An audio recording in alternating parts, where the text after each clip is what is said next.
The Wild Robot is the best animated movie of 2024. I was hyped for this film ever since the first trailer dropped, and by golly, Miss Molly, it did not disappoint. Before we get any further, I just wanted to iterate that this will be a spoiler-free review, and additionally, I just wanted to say that if you have not seen this movie yet, I highly recommend that you check it out. I promise you will not be disappointed. So, what was great about the movie? Let's get to talking about it. First of all, I was completely blown away by just how stunningly beautiful this film looks. It has the same blend of 2D, 3D that Puss in Boots: The Last Wish had, and wow, does this film take that look to a whole different level. The movie takes place on an uninhabited island, and this setting really allowed for the animators to go crazy with just some breathtaking backgrounds that are pure eye candy. There are honestly over 100 different times where you could just pause the movie, screenshot it, and it would be an amazing screensaver. I would go as far as to say that some sequences and shots in this film are almost like a moving painting in a way, because there's just so much detail and color and beauty in every frame. If you're a fan of extreme wide shots of huge natural landscapes, then you should watch this movie for just the visuals alone.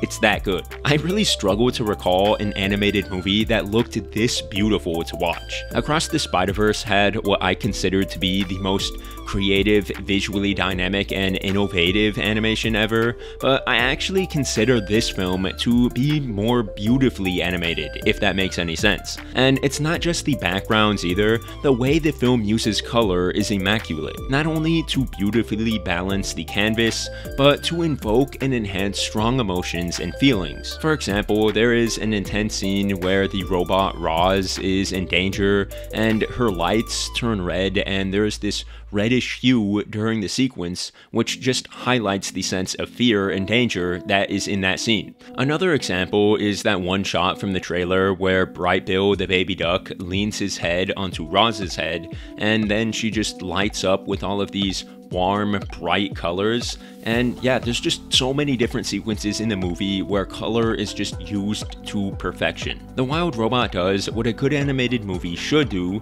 which is use the unique capabilities at its disposal to maximize its storytelling. In a live-action movie, you would never be able to naturally give these crisp, dominating colors in the same way as an animated feature, and this film takes advantage of things like that to really enrich its story. And speaking of story, bro, this film gets surprisingly dark.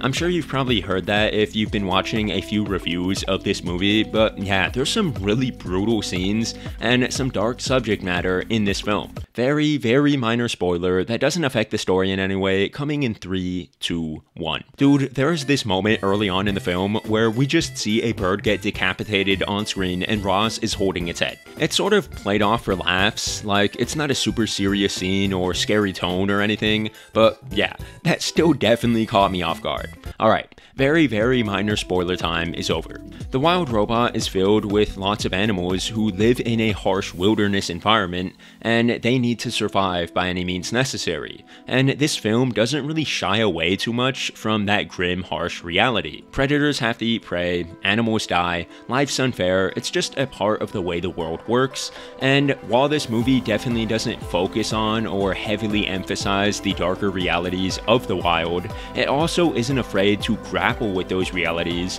when the story calls for it. Aside from its more grim moments, The Wild Robot also has a really mature story where this machine, Roz, learns what it's like to love and to feel things. I know it's a trope that has been done to death at this point, but usually it's a story exploring how humans teach a robot to become human. And this time, it's a little different because the robot learns for itself what love is by spending time with Pedro Pascal as a fox and other animals. But in all seriousness, even though the type of story is sort of cliche at this point, the way the Wild Robot handles it is unique and refreshing. If you're a parent in the theater, there are going to be a lot of things that you will relate to in this movie, because part of Roz's journey to understanding what love is by learning how to become a parent to this orphaned bird called called Bright Bill. There are quite a few scenes that have a mature tone to them that revolve around the strained relationship between a parent and child, and how eventually a parent has to let their child go and grow into the independent person that they're going to be for the rest of their lives. And yes, although that story has also been done to death too, again, The Wild Robot still makes it work incredibly well. This movie is going to be a tearjerker for sure, and it's just a testament to good writing to take overdone story genres and still make them feel unique and powerful. I've been singing this movie's praises, and for good reason, but it's only fair if I also go over my critiques for the film as well, which unsurprisingly are not that many. There were a few moments in the film where I felt like a good amount of footage was cut, and instead of the scene that was probably originally there, we got like 1 or 2 shots of that scene with music over it, and then it just transitioned to the next scene. Because of that, there are some moments that don't necessarily feel like they come out of nowhere, but perhaps come a little too soon, if that makes sense. Like they weren't properly built into where they could have stood to maybe have a little more time to transition into them.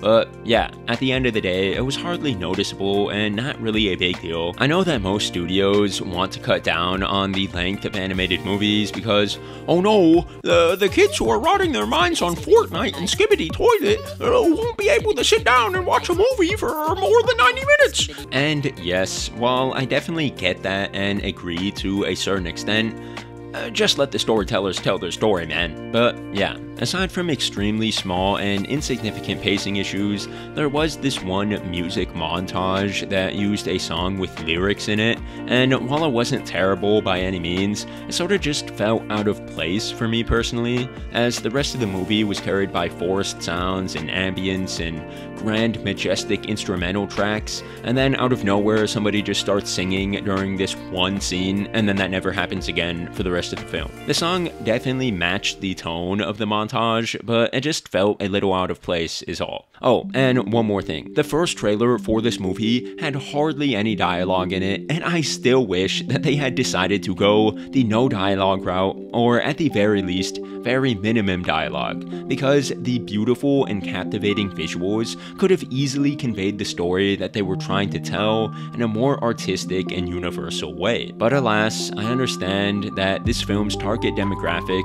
is probably not going to be as engaged with that kind of movie, and I don't blame the filmmakers for not having no dialogue. But dang, I still really wish we got a cut of this film that was completely told through actions and had no dialogue at all. That version of this movie could have been one of the best animated movies of all time. That was pretty much it though, and if those were the only critiques I had for your movie, then you did a gosh darn good job, DreamWorks. Not quite as good as Puss in Boots: The Last Wish in my opinion, but The Wild Robot gets pretty close, and I definitely recommend you all to go check it out for yourselves. And if you enjoyed my spoiler-free review, then may I also recommend checking out the other videos on my channel and subscribing so you don't miss future uploads. Things are looking a little different because it's officially spooky season, as you can tell from the new Ghost Toast color scheme, and aside from the new drip, I've got some really big and cool videos coming out this month, and I also might do a scene breakdown or character analysis video for this movie. So if you want to see all of that, then make sure to subscribe, hit the bell, and comment below what kind of Wild Robot video